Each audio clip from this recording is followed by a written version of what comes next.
Привет! Сегодня у нас работа по окрашиванию волос сединой.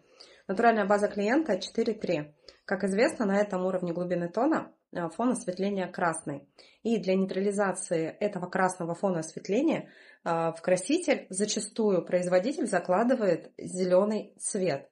Как раз таки, чтобы нейтрализовать нежелательные красные оттенки. Бывает такое, что при сушке и взгляде на финальный цвет мы видим легкую зеленцу. Но у нас есть способ, как от этого избавиться. Сейчас как раз-таки у нас происходит нейтрализация нежелательных красных. Надь, что ты делала? Нейтрализовала шампунем Ципа для нейтрализации. Угу. Объясню почему. В шампуне Ципа содержатся красные и фиолетовые пигменты, как раз которые помогают и нейтрализовать эту излишнюю зелень. Идеально.